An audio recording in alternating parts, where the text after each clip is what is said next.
ತುಳುನಾಡ ರಕ್ಷಣಾ ವೇದಿಕೆಯ ಸ್ಥಾಪಕ ಅಧ್ಯಕ್ಷರು ಹಾಗೂ ಹೋರಾಟಗಾರರಾದ ಯೋಗೇಶ್ ಶೆಟ್ಟಿ ಜೆಪ್ಪು ಅವರಿದ್ದಾರೆ. ಸರ್ ನಮಸ್ತೆ.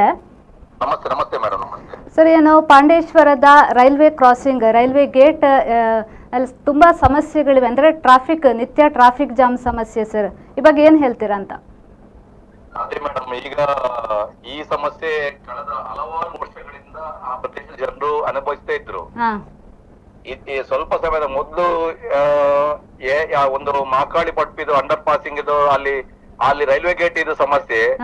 ಅಲ್ಲಿ ಆ ಗೇಟ್ ಒಂದು ತೆರೆದ ನಂತರ ಪುನಃ ಬಂದು ಇಲ್ಲಿ ವೈಗೆ ಬಜಾರ್ ಅಥವಾ ಪಾಂಡೇಶ್ವರದಲ್ಲಿ ಒಂದು ನಿಲ್ಲುವಂತ ಪರಿಸ್ಥಿತಿ.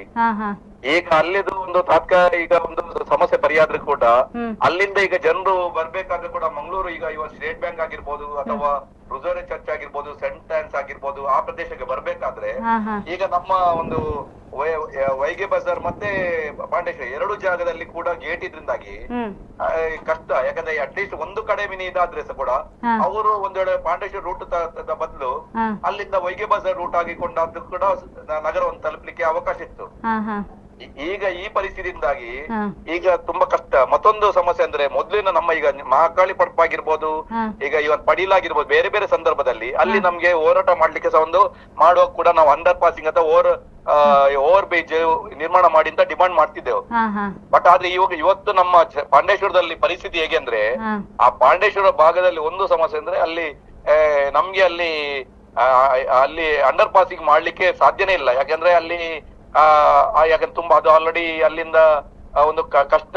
ಅದರಿಂದಾಗಿ ನಾವು ಈಗ ಹೇಳೋದಂದ್ರೆ ನಮ್ಮ ಈ ಇದಕ್ಕೆ ಶಾಶ್ವತ ಪರಿಹಾರ ಆಗ್ಬೇಕಾದ್ರೆ ನಮ್ಮ ಈ ಗೂಡ್ ಶೆಡ್ ಅನ್ನೇ ಬೇರೆ ಕಡೆಗೆ ಸ್ಥಳಾಂತರ ಮಾಡಿಸಿದ್ರೆ ಒಳ್ಳೇದು. ಯಾಕಂದ್ರೆ ಲಾಸ್ಟ್ ಟೈಮ್ ನಾವು ಇದನ್ನು ಸೋಮೇಶ್ವರದ ಭಾಗಕ್ಕೆ ಒಂದು ಮಾಡುವಂತ ಕೆಲಸ ಅಲ್ಲಿ ಕಾರ್ಯಕ್ರಮ ಸ್ಟಾರ್ಟ್ ಆಗಿದೆ. ಅಲ್ಲಿ ಅಥವಾ ಬೇರೆ ಜಾಗಕ್ಕೆ ಮಾಡಿದ್ರೆ ಒಂದು ಸೊಲ್ಯೂಷನ್ ಆಗ್ಬೋದು.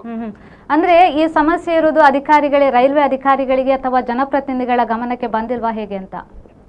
ನೋಡಿ, ನಮ್ಮ ಇಲ್ಲಿ ದಕ್ಷಿಣ ಕನ್ನಡ, ಉಡುಪಿ, ನಮ್ಮ ಈ ಭಾಗದ ಜನಪ್ರತಿನಿಧಿಗಳಾಗಿರ್ಬೋದು, ಅಧಿಕಾರಿಗಳಿಗೆ ಒಂದು ಇಲ್ಲಿಯ ಜನರ ಬೆಲೆ ಒಂದು ತಾಸ್ತಾರಿಯ.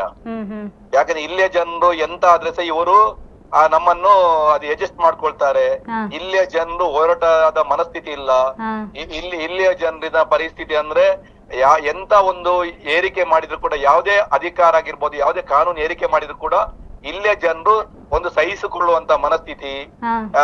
ಇಲ್ಲಿಯ ಜನರ ಮನಸ್ಥಿತಿ ಹೇಗೆಂದ್ರೆ ಭಾರಿ ಇಲ್ಲಿ ಹೋರಾಟದ ಮನಸ್ಥಿತಿ ಇಲ್ಲ.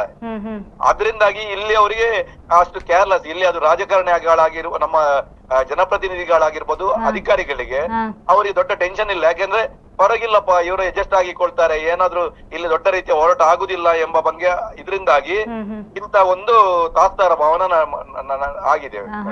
ಥ್ಯಾಂಕ್ ಯು ಸರ್ ಮಾಹಿತಿಗಾಗಿ. ಆಯ್ತಾಯ್ತು. Thank you.